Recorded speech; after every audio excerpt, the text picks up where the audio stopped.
نبي هاشمي وآله وصحبه وسلم. My Lord, I only aspire to be in His company on that day when there will be no one to begin the Dave Chappelle, the top American comedian, known in the USA as the funniest comedian on the planet, revealed the moment that led to his conversion to Islam. My first guest is the funniest comedian on the planet. His film, Dave Chappelle's Block Party, will be available June 13th on DVD. Please welcome Dave Chappelle! Let's start our journey to see how did Dave Chappelle become a Muslim. You're a Muslim? I am. When did you become Muslim? When I was 17. What were the circumstances? I don't know, it was like believing in God and stuff. Dave Chappelle, who has exceptional love and respect for Prophet Ibrahim, and who named his son after him, started his journey by looking for God. Although Dave is not good at conducting the research process, he was definite that idols are not God. I mean, I'm not like, you know what I mean? I should preface this by saying it's not like I'm good at it. When I was 17, I was living in Washington, and there was a pizza shop across from my house. And it was like all these Muslim dudes that worked in there. And I used to go in there and crack jokes. And I was a naturally curious guy, and I would ask him questions about his religion. The sense of humor that Dave Chappelle has did not stop wise Muslims from introducing and calling Chappelle to Islam. This successful dawah reminded us of Prophet Yusuf, who called everyone to God, including the inmates. And the guy was so passionate about it, it was very compelling.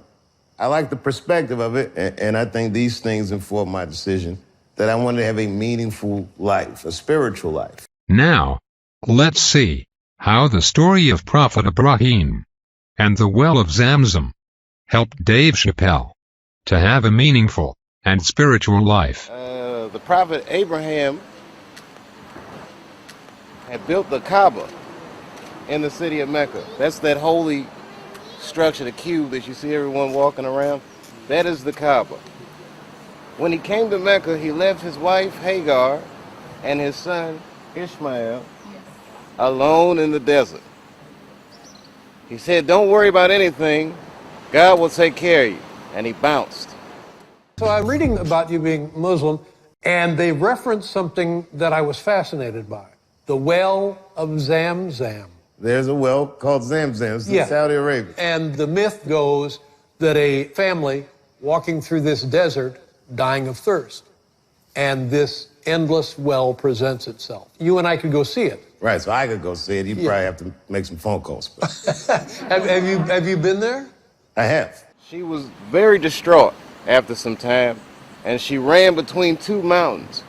This is actually a part of the ritual of the Hajj and the Umrah, the two most sacred rituals in Islam, where she ran between these two mountains 7 times, hoping to find a caravan or something like this. And in desperation, she finally turned to God.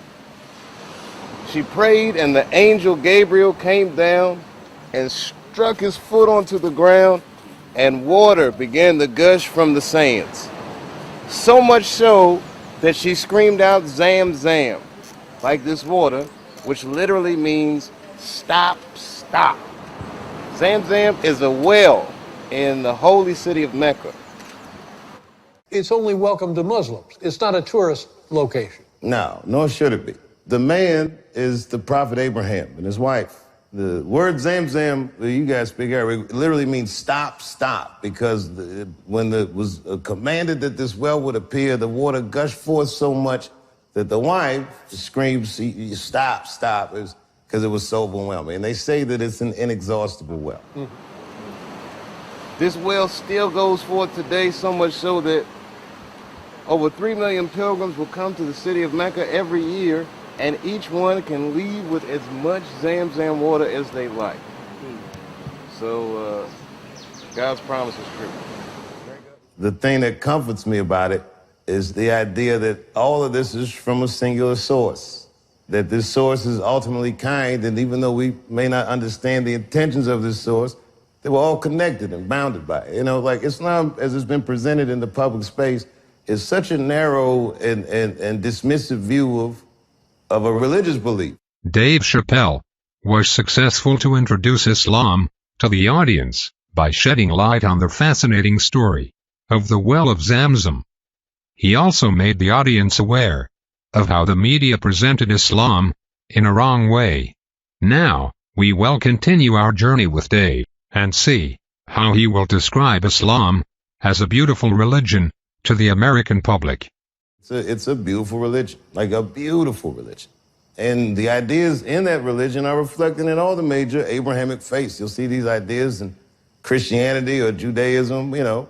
But the idea is that this place does mean something. It's a place where you come to learn, where you come to know. You get here knowing nothing, you get a head full of shit, and then you go on. Mm-hmm. Dave Chappelle invited people to learn more about Islam and learn more about this verse of Quran, which attracted him to become a Muslim. In the name of God, the most gracious, the most merciful. O mankind, we have indeed created you from male and female, and have made you into various nations and tribes, so that you may know one another. The more honorable among you, in the sight of God, is the most righteous of you. God is all-knowing, all-aware. Now, we will end our journey with Dave by shedding light on his faith, submission, and trust that he puts on God. Well, I believe that God is in control, no matter what I worry about. That only my efforts are my own, and the results have nothing to do with me. That I do what I think is best, but I just don't know what's best, because I'm just a guy. But I trust that this creation has a purpose. It proves that something perfect exists. We have to believe in something. Right. Otherwise, why would you continue? Our beautiful journey with Dave Chappelle came to an end. However, the story of those who love Islam and become Muslims will never end. Studies in the 21st century suggest that in terms of percentage and worldwide spread, Islam is the fastest growing major religion in the world.